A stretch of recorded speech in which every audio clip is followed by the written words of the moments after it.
IVF के through conceive किए गए बेबीज़ में चांसेस ऑफ मैलफॉर्मेशंस ज़्यादा होते हैं as compare to normally conceive baby.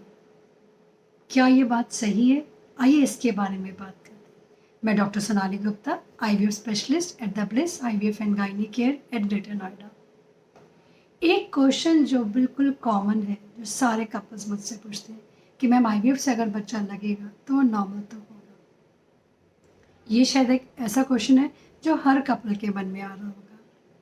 आइए हम आपको बताते हैं। एक्चुअली आईवीएफ एक प्रक्रिया है जो बच्चे लगने को फैसिलिटेट करता है, उसमें मदद करता है अगर उसमें कोई रुकावट आ रही होती है।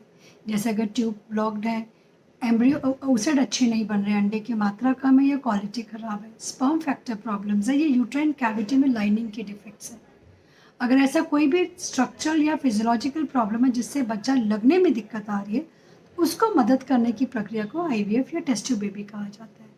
अब ऐसे बेबीज़ में क्या उनके कंसीव होने के बाद हेल्थ इश्यूज़ आ जाएंगे? ये साइंटिफिकली प्रूवन है। हमारे पास बहुत बड़ा डेटा अवेलेबल हो गया है कि अगर बच्चा आईवीएफ से लगता है या बच्चा नॉर्मली लगता है, उनमें कंपैरेटिवली हेल्थ इश्यूज़ की कोई सिग्निफिकेंट डिफरेंसेस नहीं है।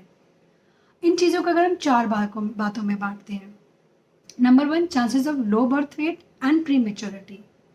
यस, कहीं ना कहीं पाया गया है कि जब हम लोग आईवीएफ करते हैं तो इसमें मल्टी फीटल जेस्टेशन जैसे ट्विन या ट्रिपलेट के चांसेस आम प्रेगनेंसीज या नेचुरल कंसेप्शन से ज़्यादा होती है। से अबाउट अगर नेचुरल कंसेप्शन में 5 से 8% होता है तो आईवीएफ में 25 to 28 या 30% तक होते हैं।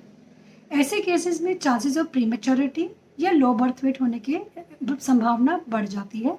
लेकिन अगर आप देखेंगे कि नेचुरली ट्विंस प्रेगनेंसीज है या आईवीएफ ट्विन प्रेगनेंसीज है, उनमें डेटा बिल्कुल कंपैरेबल है। नंबर 2 हमारी बात आती है क्रोमोसोमल एनॉमली या जेनेटिक मैलफॉर्मेशंस की। आईवीएफ प्रेगनेंसीज नॉर्मली जो कपल कराते हैं उनका एज मोर देन 40 ईयर्स अक्सर आया जाता है, जो कि नेचुरल कंसेप्शन में बहुत कम पॉसिबल है। तो उतनी एल्डरली एज में अगर कोई नेचुरली कंसीव कपल को देखा जाएगा और आईवीएफ कंसीव बेबीज़ में देखा जाएगा तो उनमें कोई ग्रॉस डिफरेंसेस नहीं है।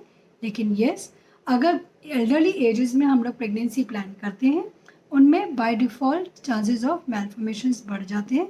इसको फिल्टर करने के लिए हम लोग प्री जेनेटिक टेस्टिंग करते हैं अपने एम्ब्रियोज में, और जो एम्ब्रियो क्रोमोसोमली फिट होते हैं उन्हीं को ट्रांसफ़र किया जाता है। नंबर 3 प्रॉब्लम आती है, क्या बच्चा बड़े होने के बाद उनमें कोई हेल्थ इश्यूज़ आएंगे या ग्रोथ डेवलपमेंटल डिले होगा? ये बिल्कुल ही नकारात्मक है। It is absolutely have got no value. It's a biggest myth कि आईवीएफ कंसीव बेबी के आगे जाके हेल्थ इश्यूज़ आएंगे या वो ग्रो नहीं करेगा या वो उसकी डेवलपमेंटल डिले रहेगा।